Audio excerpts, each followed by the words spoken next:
नमस्कार। Colonel Ajay, CEO Ajay astro money group first global astro finance digital channel से आपसे मुखातिब होता हूं। आज 17 नवंबर सन 2024 रविवार। दोस्तों, कॉटन कपास पर यान बाजार पर कॉटन सीड और कॉटन सीड ऑयल केक पर अपडेट देने वाला देश का पहला चैनल है। दोस्तों, 2,07,000 से ज़्यादा सब्सक्राइबर, 1,45,00,000 व्यू और 9,100 शो सफल एपिसोड्स वाला देश का आपका अपना चैनल। दोस्तों, कॉटन के ऊपर आपने देश का सबसे नंबर 1 चैनल बनाने में जो हमारी सहयोग किया है, हमें आशीर्वाद दिया है, मैं पूरी चैनल टीम की तरफ से आपको शुक्रिया अदा करता हूं। दोस्तों, आपको याद होगा हम लगातार आपको पिछले 5 से 6 सालों से कॉटन पे जो आपको अपडेट दे रहे हैं, क्या वो तेज़ी के हो या मंदी के, वो विषय सही साबित होते देखे जा रहे हैं। आज के इस एपिसोड में देश भर में कपास की आवक और गुजरात में पिंक वॉलवर्म की कुछ शिकायत जो है उसके ऊपर हम चर्चा करेंगे। उम्मीद है सभी जानकारियां आपको उपयोगी साबित होंगी। साथ साथ हमारे चैनल को यदि आप पसंद करते हैं तो सब्सक्राइब करना ना भूलें। जानिए रिपोर्ट विस्तार से। दोस्तों, कहा जाता है कि कपास का व्यापार करना इतना आसान नहीं है। यदि आप सही समय पे विश्लेषण नहीं प्राप्त करते हैं तो उस फायदे की जगह हो जाता है नुकसान।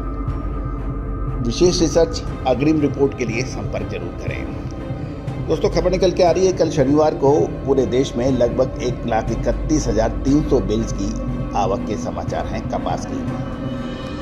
देश भर की मंडियों में शनिवार को कॉटन पिछले कार्य दिवस से अराइवल अधिक थी। पिछले शुक्रवार को 1,28,500 के मुकाबले कल शनिवार को 1,31,300 बेल्स की आवक हुई।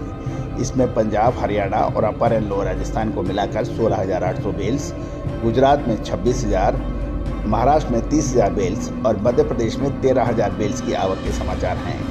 आंध्र प्रदेश और तेलंगाना में 27,000 बेल्स का कंट्रीब्यूशन है। साथ साथ कर्नाटक की मंडियों में 18,000 बेल्स की आने के समाचार बताए जा रहे हैं।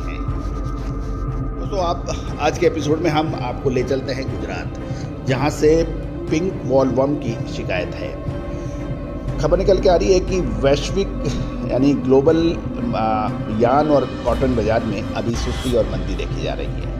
कॉटन के भाव पर लगातार प्रेशर देखा जा रहा है। इसका असर गुजरात के कॉटन बाजार पर भी पड़ा और लगभग 100 रुपये प्रति कैंडी के भाव कमजोर देखे गए। कई दिनों से कॉटन के भाव लगातार कमजोर या टूट रहे हैं। दूसरी ओर नए कपास की आवक दिवाली के बाद बढ़ने के बजाय अब सीमित है। गुजरात में जिनिंग मिल्स का कामकाज चालू हो गया है। गुजरात में लगभग 550 एक्टिव जिनिंग मिल्स बताई जाती है। 550 में से 350 जिनिंग मिल्स में अब कामकाज हो रहा है, क्योंकि दिवाली के बाद, मुहूर्त के बाद लगातार इसमें अब जिनिंग मिल्स की एक्टिविटी बढ़ेगी।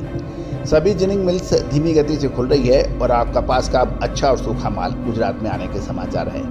लेकिन कई जगहों पर पिंक वॉलवर्म की भी शिकायत आ रही है। जिनस का ये कहना है कि इस साल जिनिंग मिल्स अक्टूबर में खुली है और कपास की क्वालिटी भी दिवाली के बाद अच्छी आ रही है। गुजरात में इस साल लगभग 80 लाख बेल्स का उत्पादन का अनुमान व्यापारियों से बात करने पर पता लग रहा है। जहाँ तक गुजरात की बात करें, कॉटन के भावों की बात करें तो कपास के भाव कमजोर चल रहे हैं। कल शनिवार को कपास के भावों में 10 से 15 रुपये प्रति मन यानी प्रति 20 किलोग्राम भाव कमजोर थे। राजकोट में 13,000 रुपये मन, बोटाद में 35,000 मन, हलवद में 20,000 मन और बाबरा में 10,000 मन, अमरेली में 8,000 और गड्ढा में 6,000 मन की आवक के समाचार हैं। जहाँ तक गुजरात की बात करें, भाव की बात करें तो गुजरात में 29 mm कॉटन के भाव 54,000 से 54,500 रुपये प्रति कैंडी के बताए जा रहे हैं और 28.5 mm के भाव 53 से 53,500 रुपये प्रति कैंडी है और V797 के भाव 41,500 से 42,000 रुपये प्रति कैंडी रहे हैं। गुजरात में कपास के औसत भाव 1,300 से 1,500 रुपये प्रति मन बताए जा रहे हैं। यहाँ पे गुजरात में मन सनद रहे 20 किलो का माना जाता है, जबकि गुजरात में कॉटन की आवक कुल आवक 26,000 बेल्स की रिकॉर्ड की गई है। दोस्तों उम्मीद है कि आपको हमारा ये एपिसोड जानकारी आपको उपयोगी लगी होगी। दोस्तों साल 2024-25 कॉटन के लिए एक माइलस्टोन साबित हो सकता है। एक तरफ आपको अंतर्राष्ट्रीय खबरें हमने आपको अपडेट दी थी कि पाकिस्तान सबसे बड़ा आयातक के रूप में अमेरिकन कॉटन का बना हुआ है और पाकिस्तान का आयात का सबसे बड़ा आयात होना इसका एक सिग्निफिकेंट सिग्नल है। दूसरी ओर ग्लोबल लेवल पर कॉटन की पैदावार, भारतीय पैदावार, बिजाई, ये सब एक अहम फैक्टर रोल करते हैं। दूसरी ओर भारतीय रुपया का कमज़ोर होना अमेरिकन डॉलर के मुकाबले, साथ साथ टेक्सटाइल एक्सपोर्ट की डिमांड, ये बहुत सभी फैक्टर्स हैं जो कि हमें फैक्टर इन करने पड़ते हैं यदि आप एनालिसिस करना देखते हैं तो। दोस्तों कहा जाता है कि डिमांड एंड सप्लाई किसी भी कमोडिटी के उतार और चढ़ाव यानी तेज़ी मंदी के लिए महत्वपूर्ण रोल अदा करते हैं।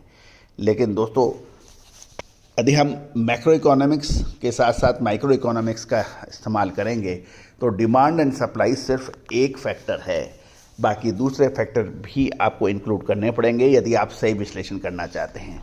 तो ये जब भारतीय अनुसंधान और पद्धति और फंडामेंटल एनालिसिस का अद्भुत संगम हो जाता है तो आपको आगे की स्थिति का अनुमान बेहतर तरीके से लगाया जा सकता है और इसका हमने हर साल आपको परिचय दिया है। आप जिनर हैं, टेक्सटाइल वीवर हैं, स्पिनर हैं, स्टॉकिस्ट हैं, तो आप हमारी विशेष रिसर्च रिपोर्ट के लिए संपर्क कर सकते हैं। नंबर स्क्रीन पे दिया हुआ है। All the very best, good luck, happy trading.